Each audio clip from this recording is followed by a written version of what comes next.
Okay, welcome everybody. Thank you so much for joining us today. My name is Tim Jackson. I'm the president of Jackson Leadership, Inc., a leadership development consulting firm located in Toronto. I'd like to welcome you to a very special interview today. Today, I'm going to be speaking with one of the strongest leaders that I've had the privilege of working with over the course of my 17-year career as a leadership development practitioner. His name is Brian Denise, and today he will join me to share some of the insights and principles he's used to become such a highly effective organizational leader. To kick things off, I thought maybe we could just start by me telling you a little bit about Brian's background. He began his career in the chemicals industry with a company called American Cyanamid in the mid-1990s. And at the time, this company was one of the largest chemicals manufacturers in all of the United States. Brian worked in the agricultural chemicals division, and his early roles cut across several marketing, sales, and communications positions. In 2000, American Cyanamid sold off its agricultural division to a large global 150-plus-year-old German chemical company named BASF, and Brian conveyed over to his new owner. At BASF, Brian continued his rise through a series of sales and marketing roles, including an international global marketing assignment in Germany, before assuming leadership in BASF's entire Canadian agricultural products business. From there, his career pivoted into an entirely different industry and away from the agricultural space. He was promoted to vice president at BASF, but in a division focused on producing chemicals for the construction industry. This role took him to the United States, where he continued his rise to a senior vice president level. And then in 2020, he encountered yet another important inflection point. A private equity firm bought the construction chemicals division from BASF, and over the next 3 years, Brian served as the president for all of North and South America. During this private equity ownership period, Brian honed and refined his change management skills in new ways as he oversaw a vast range of major organizational changes, including a complex restructuring of the business, an acquisition and integration of a new business, cost reductions, and the initiation of numerous operational efficiencies. As president of the Americas, he managed an enormous scope and was responsible for $1.2 billion in sales, 7 separate business units, and 2,100 staff members located across 40 sites in multiple countries. Now, this recap covers the basic chronology of Brian's career, but I think somehow it doesn't fully capture his true skill as a leader. So I wanted to just say a few words about that here. I first met Brian around 2010 and have worked with him on and off since then. And in that period of observing him, I can say that one of the qualities that I admire most about Brian is how he balances his pursuit for high performance with an incredible capacity for building relationships and culture.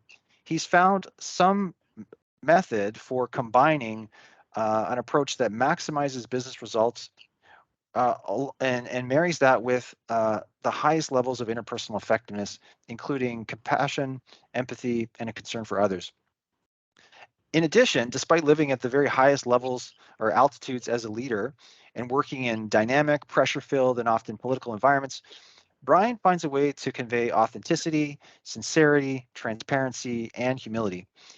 In my experience, this constellation of traits is very rare, but also very powerful. Now, I've told Brian many times how much I admire his leadership skills, and I hope through this conversation today, you as the audience can learn from Brian's experience in ways that might help you strengthen your own practice as a leader. Brian, welcome to the interview. Thank you, Tim, and I'll just echo that. It's been such a pleasure working with Jackson Leadership and yourself over the years, and thank you for giving me time to be here today. It's a real honor. No, it's exciting, and I think I'm going to learn a few things today. I hope the people that are watching this will learn as well, and I'm really looking forward to the conversation. And most of all, it's just great to see you and spend some time with you. I thought, Brian, if we could, maybe we could start things off again a little bit big picture and in a manner which we can, kind of continue to help the audience familiarize themselves with you and your background. So I was wondering, could you tell us a little bit about how you got to this point in your career, and in particular, some of the big learning moments or milestones, which could be successes or they could be failures, that have shaped you as a leader and as a professional over the years? Yeah, thank you, Tim. There's a lot of events over the course of your lifetime that impact how you think as leaders today, and I'll I'll start back, real simple. I grew up in a very hardworking environment. In this case, I grew up on a farm. And what I took away growing up in that environment was, first of all, the value of hard work, but you don't wake up with a job description in your hand. You focus on what needs to get done, what's the task at hand, and how do we do that in a very entrepreneurial way. Skills that can really transfer over to any business leadership position. I think the other thing that was very important in that environment is you learn how to function on low cost, and you have to be scrappy, and you have to know how to perform in that situation. But most important, I'd say, is learned a lot about respect. And I think if you carry those principles of respect through your career, that really gains you a lot of wins here along the way with staff and customers and other stakeholders. So I think that was a great foundation. When from there, I progressed into my professional career. And when I was in that environment, I started off in sales and just loved the sales environment. My first years were all sales and sales management. But what really I found helpful in that experience is when you're calling on a customer, they don't say, I'm going to buy your product because I'm impressed with your title or your reporting line or how many people are under your span of control in an organization. They do business with you because of your ability to earn their respect, to earn their trust. And that's carried through my career because no matter what the position was, I never got caught up on dotted line reporting, direct line reporting, where I worked in the organization. You just learn how to operate successfully in that environment by working in an impactful way with the people around you. I think that was very key. And I know for folks listening and looking for how to lead an organization, I guess the one piece of advice I'd always give is if you want to know what's going on in your company, spend time on the front line.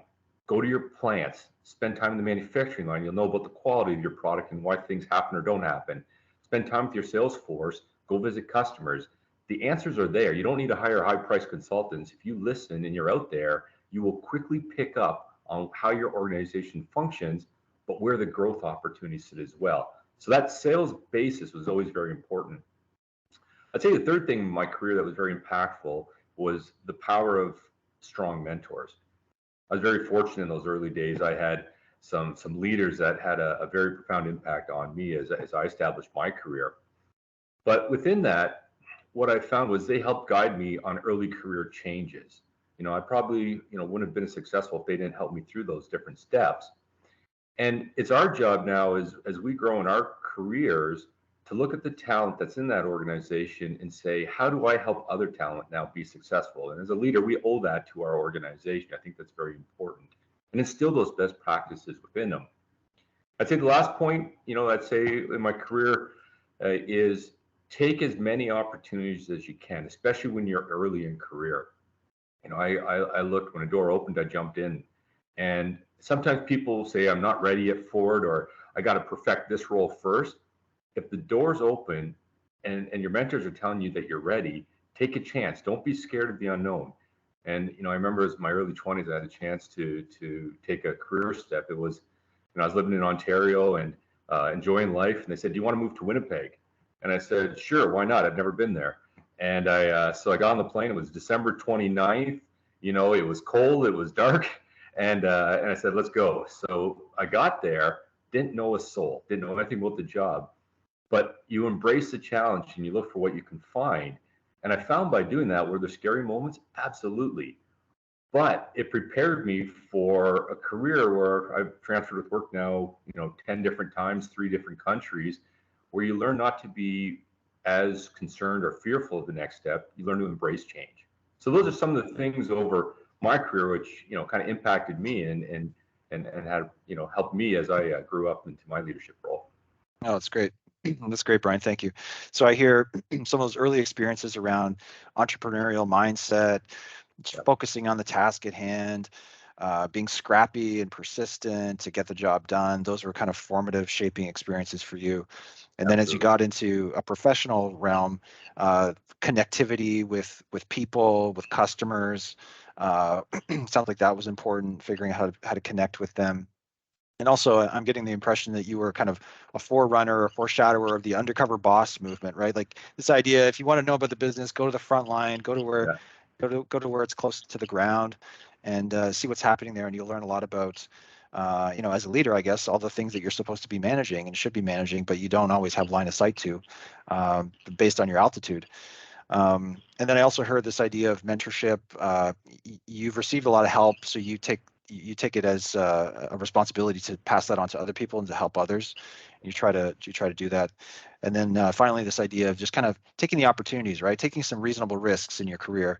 And it doesn't always have to be perfect. You might not always be ready for that next step, but maybe you're mostly ready, so you can take that leap of faith and see what happens. Okay, that's great. Um, okay, well, I thought maybe we could continue on from that and talk a little bit more about your leadership style right now. Yeah. So, as you kind of think about yourself as a leader right now, and with all your accumulated experience that we've talked about, what do you see as some of your biggest strengths right now? And also, what, if any, are some areas of your own leadership that you find you still have to kind of work at in order to be your best? Yeah. No, and I think self-awareness is very important as a leader, and I think that can really help guide you. I would say if I were to describe my leadership style, there's table stakes. Everybody in a leadership role has to have certain technical skills in order to do the job. That's clear. But if I were to define some things where I've kind of differentiated myself a little bit, I said the number one word is a collaborative leadership style. And I like the word collaborative because if I look at how I would function in an organization, I like to connect with as many people as I can, up and down, sideways in the organization, wherever I can find them, because the more you connect with people, I was always amazed what you learn and how people share once they feel that sense of trust and connectedness to you. It helps you to guide big organizations. I'd say the second one is understand your talent, especially on your own leadership teams and their capabilities. If you trust and you empower and you give as much run with you, you're going to get so much more out of them. And they're going to come with more ideas. They're going to want to implement the ideas because it's their ideas. They're going to make sure those ideas are successful. But the other thing it does for you as a leader, it clears up some space so you can focus on leadership topics versus taking over their job. Because when you take over someone else's job, they feel smothered and they feel frustrated. So by giving people their sandbox to play in and make sure that they have full empowerment in that space that you've assigned them to, you'll be amazed what people will do and how much it motivates them when they can do that. I think the other thing within that, though, as part of to have that collaborative environment, make sure you can look at your team and say, yeah, I respect everybody here. And if you run into those situations where there is conflict or you're not aligned, have that discussion or you have to make changes. That's clear. But you can get to that collaborative environment. And that's a style I like to lead in. Mm-hmm. I'd say second trait about that is very important to me is highly structured, highly organized. And I think if you want to be successful in a leadership role, you need those skills. If I wake up every day as a boss or a leader of a big organization, there's more topics out there than you could ever possibly get to. So you gotta pick your battles in terms of where you're going to spend your time. So what I would try to do is ruthlessly manage my calendars, my meetings, where I spend my time, so that I could focus on the things that really made a difference. Part of that is have a plan. It doesn't have to be complicated, but just a few milestones, a few priority things that you're going for. Have them clear on your own agenda, but communicate those to the entire company. Communicate them consistently, communicate them constantly. And if everybody in that organization knows what the top priorities are for the company, you'll find that they all start to gravitate around those and they help you achieve to those goals. So it's really important to set those priorities, not just for yourself, but to cascade them throughout. And I think the last thing about being structured is you got to be proactive. You always got to be thinking, 3, 6, 12 months ahead of what's coming. And if you do that well, and you're already chipping away at things that are due in the future, as a leader, your day can be chaotic one day, it can be boring the next. But you don't know what's going to hit you. So by being thought out and always proactively planning, you avoid those high stress peaks because you always got to be cool under pressure, and it allows you to do that. I'd say the last point about, that's one thing I really focus on, Tim, and you said it in the introduction, is humility. And that is such an important word. I don't think enough leaders truly embrace that word. A leadership role is critical in an organization. But I look at it as a gift. You can never abuse that gift that you've been given. So when you wake up in the morning, don't make it about yourself. Don't make yourself the superstar in the organization. Make the business, the employees, the customers, the stakeholders, the superstars. And if you make them successful and help guide and shape the path for them, you'll find that you succeed as well, but you do it together. And I think that's very important. So, if I look at, key strengths, I would say being collaborative, being highly structured, but being humble. Now, the flip side of your question, it's always a difficult one to answer, is where can you get better? And I think you have to know that. And I would say within that, I've worked in different size organizations. And when you're, especially in large organizations, watch the process, because you can get caught up in process. And before you know it, the process and managing the process can become the job in itself. So understand why it's there and what its purpose is, but don't allow yourself to become purely internally focused. And you got to step away from that. I've had to teach myself that a lot and remind myself of that in my career. Second thing I would say is, understand the right mix of top-down leadership versus bottom-up, decision making and planning.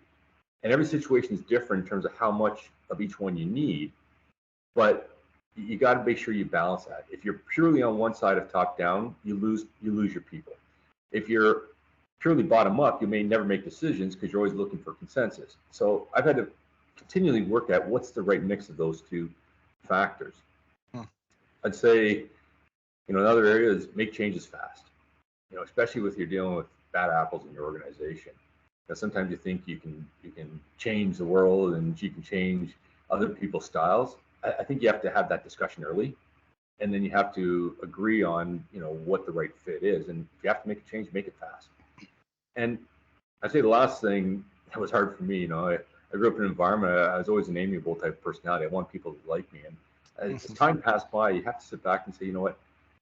It's okay as a leader if not everybody likes you. And you have to be comfortable with that. But what you always need to focus on is respect. Do I demonstrate respect to my staff? Do I act in a fair, consistent manner? And if you do those things, you'll find they respect you back. And that's more important than having people like you, is the respect you establish. So a little bit on both sides. Hopefully that balances it, but there's learning happens still every day. That's great. No, I love hearing you talk about your own kind of self-assessment there, Brian. And so just to kind of recap what I heard, strength side, you mentioned collaboration, connecting with a lot of people. You mentioned the importance of building trust and empowerment, and that can kind of come back in a virtuous cycle to benefit the leader by freeing up their time to work on more strategic, high priority topics or longer term topics, perhaps. You mentioned being structured and organized, setting clear priorities, communicating them repeatedly. Maybe this goes back to your communications experiences really early in your career, right? Communicate, and being proactive with the planning so you can kind of avoid those really like stressful inflection points by sort of seeing them in advance and planning around them. And you talked in really nice terms, I think, about humility as well. This idea of like leadership is a gift, and you're kind of a steward of that gift and responsibility, and you feel that obligation, you feel that duty, that responsibility to carry that out in the right way, and in a way that involves kind of respecting the dignity of people. I assume. And then it's interesting to hear you talk about your development areas too, or possible development areas or things that you're focusing on getting better, because I thought you were pretty good at like mixing the top down and the bottom up, and I also thought you were pretty good at the balancing the right ratio of like of being liked versus being respected. But maybe you've just gotten really good at that through a lot of conscious effort over the years, and you figured out how to practice that in just the right way. But anyway, thanks for your thoughts on that. Next, I hoped, Brian, we could maybe drill down into like a specific situation or even like critical incident type of scenario to hear you talk about like a situation you may have managed or handled as a leader. So could you tell me about the biggest leadership challenge that you ever faced in your entire career thus far? And what happened in that scenario? What was the context? And could you tell us a bit about how you navigated through it? Yeah, it's there's almost one every week you face, and they're all different. But I'll maybe reflect on one that is, I would say, very interesting in my career, and it happened when I was in my global strategic role. And at that point, one of my tasks that I was responsible for was negotiating agreements. I was living in Germany at the time with some key companies that were positioned and headquartered in Japan. And what was tricky here with these agreements was I had to bring a global team of people from organization from different parts of the world, whether it be Europe or the US or Latin America, parts of Asia, together to negotiate and agree on a set of terms and conditions that they all liked, and then negotiate those terms with the Japanese organization, which sometimes, there's a different cultural dynamic there as well. And what made it more interesting was I was probably the most junior person in that negotiating team, but I was 100% accountable. So everybody had their input, but I was accountable for getting it done. And what I found quite fascinating, what really stood out to me, and what I learned from was if you can learn to think beyond your own environment, you realize that in your environment, certain things are important, but in somebody else's environment, they're not. So you don't get caught up in what's important in your environment. Quick example, I think there's a lot of us in the US and Canada, we operate according to deadlines and bullet point objectives and say, here's the main priorities we want to accomplish in this time frame. You realize that in other cultures around the world, they don't care about those bullet points, those time frames. They may care about building a relationship first and establishing trust as a first thing. So you always had to look into say what's important elsewhere, and that involves listening and dialogue and time spent. So you learn to embrace different approaches as number one. I think the other thing is I saw, in that experience, different levels of frustration when people in their own environment said, this isn't how, I view success, or it's not going fast enough. And you always had to pull them back and say, look, maybe it's 2 steps forward, 1 step back, but we had a net gain of 1 step. If we do this enough times, we're going to get to the end and we're going to be successful. And you constantly had to bring them back to that point to say, let's focus on what we've accomplished. And I tell you, we got to those agreements. We celebrated the success, but then it was also important afterwards that you celebrate that moment, and we did it together. And I think we all learned from each other in that, but it just taught me a lot about the value of diversity, respecting that in an organization, and how to embrace it versus being frustrated by it. Oh, it's really interesting. Well, it sounds like a nice multicultural kind of experience, right? Where you're bumping up against cultural norms. You're bumping up against cultural norms from different parts of the world and having to think about, well, how is this going to implicate and affect our business process and our desire to get this negotiation settled. And so I heard some nice points there about like putting yourselves kind of in the shoes of the other and thinking about the world through their eyes and seeing it through from their cultural perspective even. Thinking about what's important to them. So that's a very kind of empathic perspective taking skill. And then I also heard this nice point about the process is kind of non-linear, so it winds around. And how do you keep people motivated through that nonlinear trajectory, right? How do you reassure them that no, even though it feels like we're going zigging and zagging and we're winding our way through this, we are making progress and we are gaining traction, and I want to reinforce you for it, and I want you to know that your work is important, and that we also should keep going, right? Keep pushing till the end. So those are some great points. Okay, thanks, Brian. In the next question, I wanted to talk a bit more about this point that we raised earlier, how your career has kind of straddled 2 interesting industries. So you've worked both in the agriculture industry extensively, but also in the construction industry most recently. So I was wondering if you could tell us a bit about what leadership challenges you encountered or you noticed in each of those industries, and also how, if you could speak to this, how did those 2 contexts influence your approach to leadership, if they influenced it at all? Yeah, and I'll combine maybe both those questions into one answer here. And first of all, I would say for any leader, if you have the chance to do that, do it, because you're only going to get stronger by taking yourself out of your environment, moving yourself into something unknown. And what I found was I left agriculture, as you mentioned, Tim, and I had years of networking and experiences. I knew every nuance about agriculture you could think of. And then you jump into a business, and I got there and it was like, I don't know a single person. I don't know what these products are. I don't know, have any background I can just fall on. So what you do right away is it feels like you're free falling. And since you can't work your way through based on technical knowledge to, kind of win the arguments when you first arrive, you have to sit back and you say, what are my true business skills?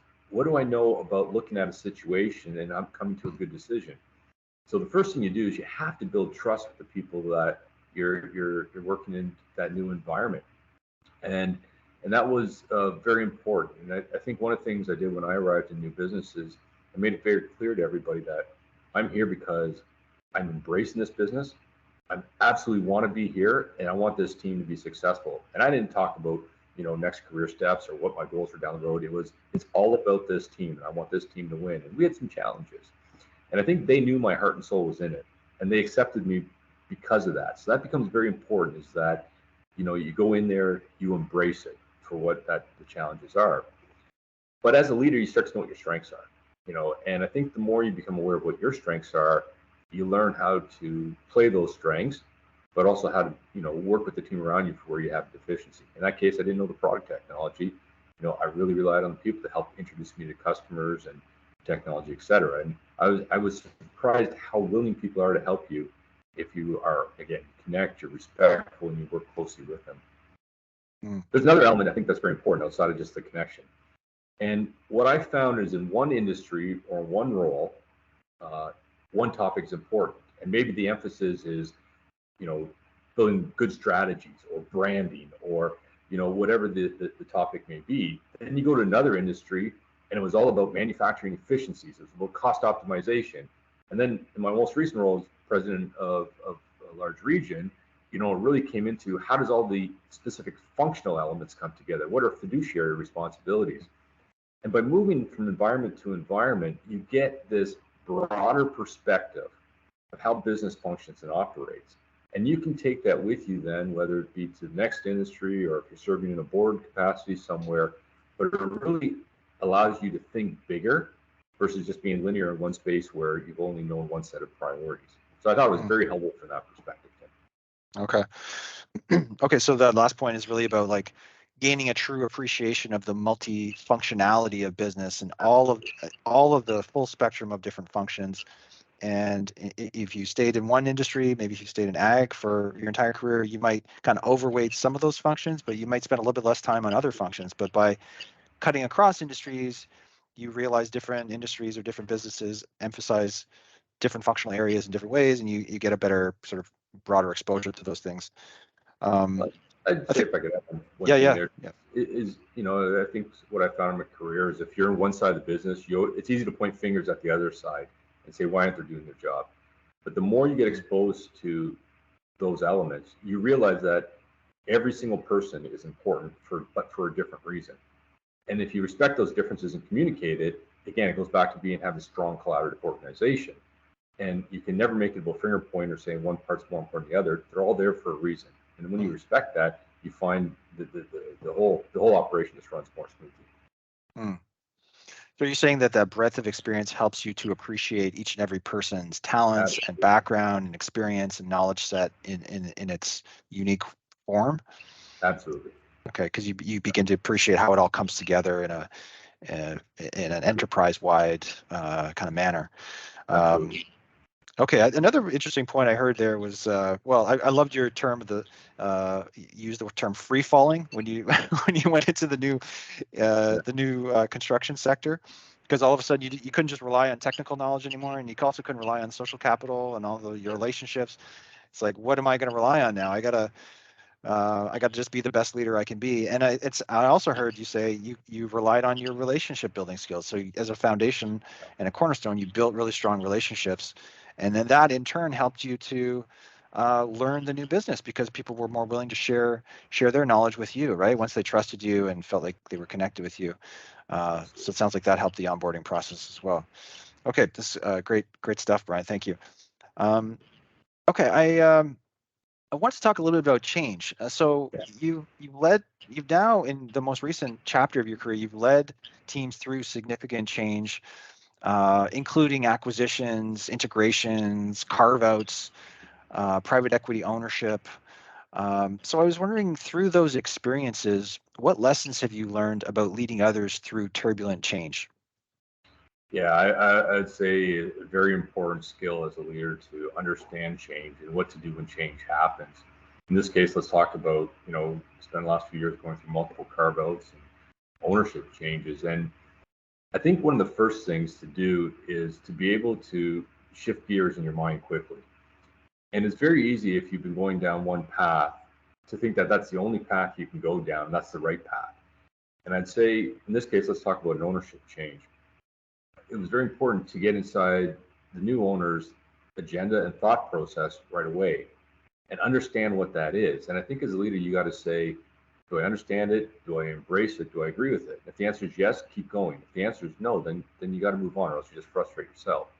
But once you get to that point where you understand it, and you agree with it, then what you have to do is you got to help an organization to make that shift and transition. And what I found was in periods of change, sometimes as a leader, it's the big things you focus on, but depending on the level of the organization, it can be the smallest detail that they get frustrated by. So you have to be able to, first of all, paint the big picture, explain why change is happening, but then also be visible, accessible, and listen, because those little hurdles that may cause people to leave your organization are usually pretty solvable if you're there to listen to them. I think the other thing in change that becomes very important is your tone, your demeanor in the organization. And if people see in your eyes that you're panicked, they panic. If they see that you're frustrated, they express frustration. But what you have to do is, you have to be there to say why things happen and be, provide that calm in an organization or that confidence in some circumstances. Of course, there's periods where you feel uncomfortable as a leader, you feel panicked too, because you're trying to sort it out. But you'd be surprised how many eyes are watching you, and how you hold yourself becomes very important. The next thing I think, and when you're going through change, which is very important, is the goals you set. And I found when you're in a period of stability that you can look at mid, long-term goals, and you have your vision and your purpose built around those goals. When you're going through a period of change, let's say in this case, a carve out or a sale, all of a sudden some of that becomes very short-term in nature targets. Mm-hmm. But don't abandon setting targets just because the time frame shortened. What you do in those periods is you still get in front of the organization and say, okay, in the next 3 months, in the next 6 months, we got to hit milestone A and milestone B.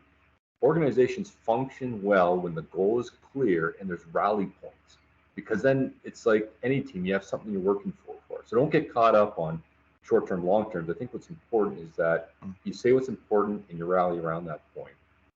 And then as you go through those periods of stress, know when to step away as a leader.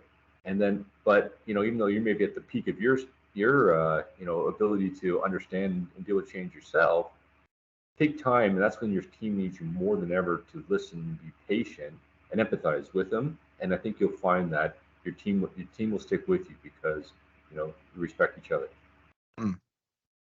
Okay, this is interesting, Brian. Do you mind if I follow up on the first point that you mentioned about aligning like really quickly with the new owners? I thought this was a particularly interesting kind of point. It seems like you're suggesting like you got to figure out as a leader whether this is something you want to do and you want to be a part of or not. And could you just elaborate on that a little bit more? I think, and I've every leader has to learn how to deal with change themselves also. You don't do this on day one and get it right. And I would say I've gone through a couple different acquisitions, boss changes, leadership changes, business changes.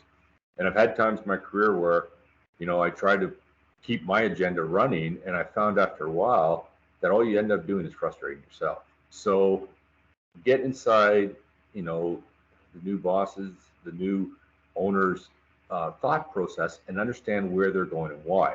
Now, I got to be careful there. I'm not saying that, you should step away from the things that are important from you. Your values are what matters. You should never abandon those. But, if their agenda is things that, you say, look, I can go in that direction. That's perfectly fine. That's just a different way of attacking the problem. Don't get hung up in that. As long as the values are there and you're aligned with the values, then, if they want to take road A versus road B to get to the goal, it's learning how to deal with that change and being flexible with it. You got to be agile. Okay, so you put a premium on just going through that thought process of alignment, very quickly and efficiently, and figuring out if you as a leader want to go on this journey, if you're want to sign up for a change process or a private equity process, perhaps. And then I also hear you talk about things like uh, painting a big picture and communicating a big picture to people, but also making sure you spend time on the details, because maybe the details will really upset some people and could even, make them think they want to leave the organization, which might be unnecessary, right? If you could Yeah. just fix a few details, they might be totally comfortable in their situation. And I heard you also talk about role modeling, right, and sending signals through the expression of confidence and calmness, perhaps, about the broader business, so that tonality is kind of cascaded through the rest of the organization. And I thought you had some great points there about goals, right? Normally we think about, what's our short-term goals or medium term, and then maybe even our long-term goals. But in a private equity ownership scenario, a lot of goals are really short-term in nature, and that's okay. You're saying you can be comfortable with that. Just make sure that they're clear and that everybody's aligned towards them. Yeah, I can give you a couple examples, Tim, and it's very important as a leader that you don't minimize what other people are dealing with. And this is what I Okay. mean by there's more than one way to get things done. And I think the things that I found where people got frustrated was maybe it was a vehicle policy, maybe it was a payroll process, maybe it Hmm. was a certain ERP platform. And that's what I mean. Like that has nothing to do with your values. It's just a different way of getting the business done.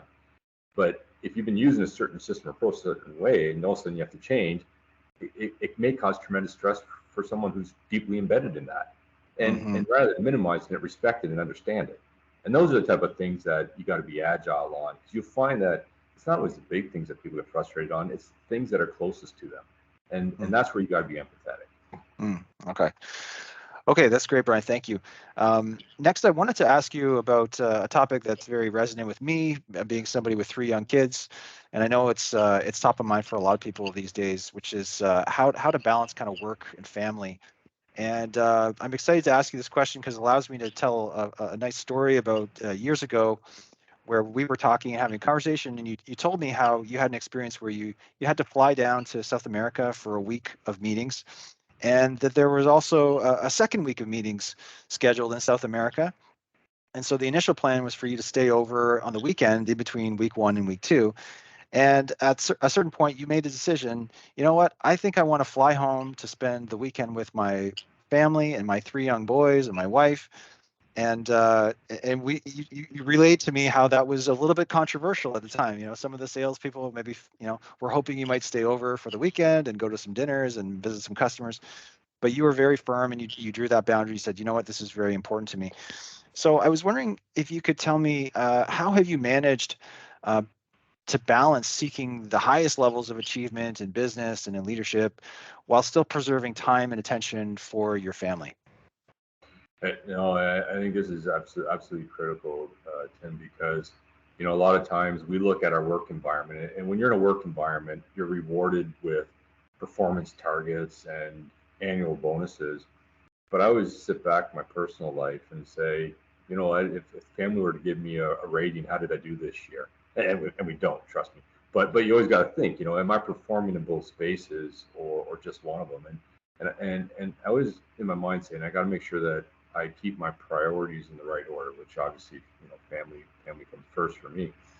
And I think part of that doesn't mean you step away from your job. It doesn't mean you let things go at work. But you have to set boundaries. And setting boundaries becomes very important because for me, my boundary is I'm home at a certain time because I want to be there to help with dinner and the kids' activities. So what that means on result of that is I have to be absolutely ruthless about my calendar during the day. Hmm. And what I find is I don't, I work extremely hard and I don't let anything pass.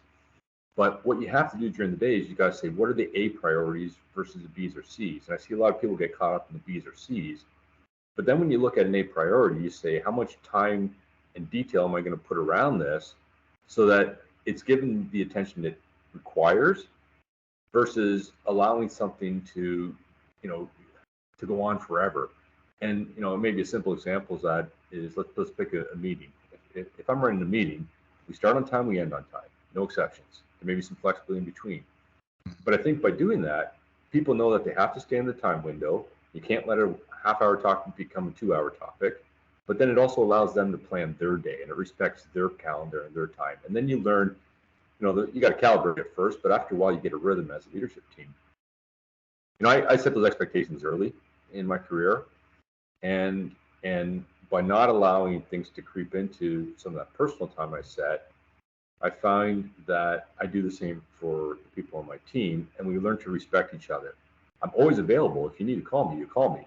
But then we Mhm. make sure it's got to be an emergency topic, and vice versa, the other way. And we just learned how to function and get things done within the window we have and do it efficiently. And I think that becomes very, very important. Mm. Right? The other thing, So, maybe one last oh yeah, thought, yeah, go ahead. Yeah. I've worked with different leadership styles over the years. And if you have that plan we talked about earlier, where you know it's critical, you can avoid the fire drills, as they call them, Mhm. sometimes.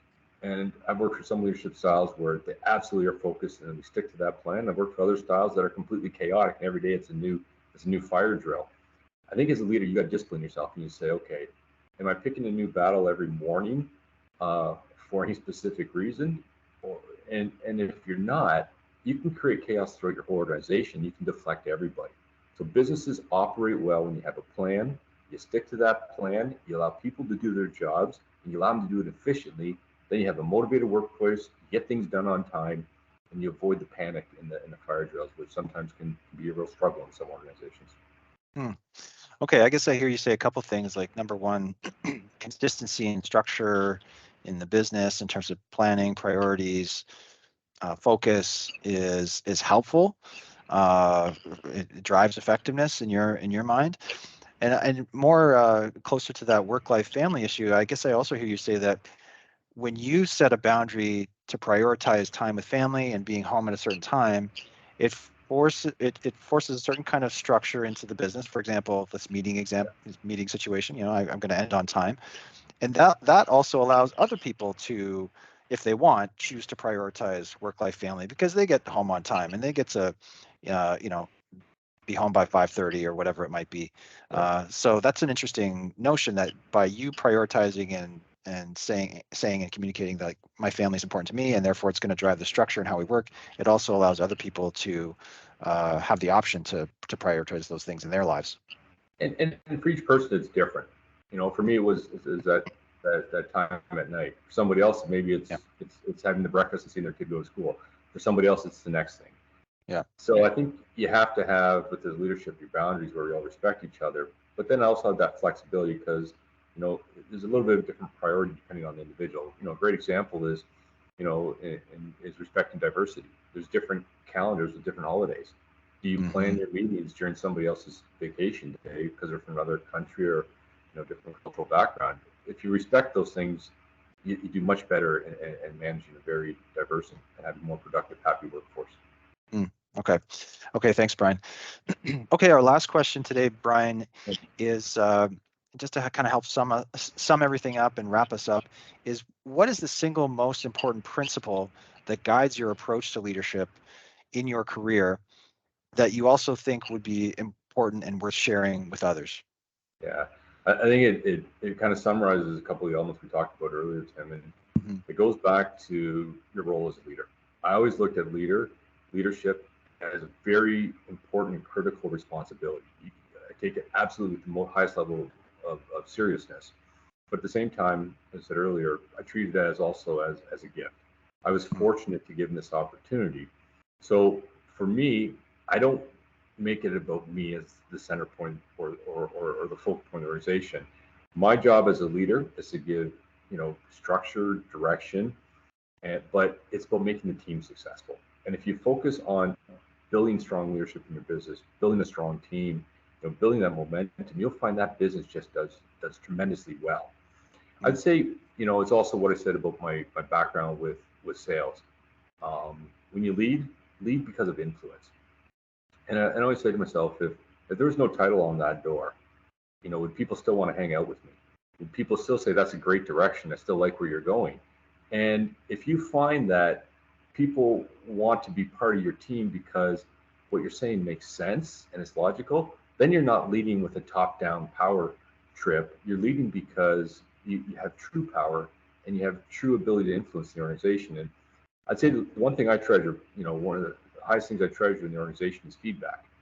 And I've had, multiple circumstances over the years where employees that, out of their own will and years after they leave the organization would send a note and say, hey, thank you for the impact you had on me as in some of my early career stages. And I've gotten quite a few of those letters, and I tell you that those letters make you, they make you feel so warm and good inside as a leader. And that's the best recognition and reward you can get. So respect your role and respect the people that make the business happen. Well, it sounds like you're doing a great job of passing on that mentorship that you received early in your career onto other people. If you're getting those letters and those notes from others saying that you had a positive impact on them, so no, that's great. And I love your comments there about just building followership independent of title and status and power. And does this person intrinsically want to work with me and follow me in the direction that I'm kind of laying out in this plan? And using that as a kind of an informal, somewhat subjective but important metric in terms of how you're doing as a leader. I think that's a great focus point. Yeah. Thank you. Yeah. Okay, Brian, thank you again so much for the opportunity to speak with you and get together on this interview today. I really do learn about leadership through our conversations, and I'm sure others will feel the same when they listen to this discussion. So thank you again for the time. If you would like to connect with Brian or I, you can look to reach out to either of us on LinkedIn. And also, if you found this discussion interesting and you would like to receive future original articles or content that provide unique insights on leadership, please consider subscribing to my newsletter. And the sign up page is at www.timjacksonphd.com. Brian, thanks again for this time. It's great to see you as always. Likewise, Tim. I really appreciate your time and for all the support over the years as well.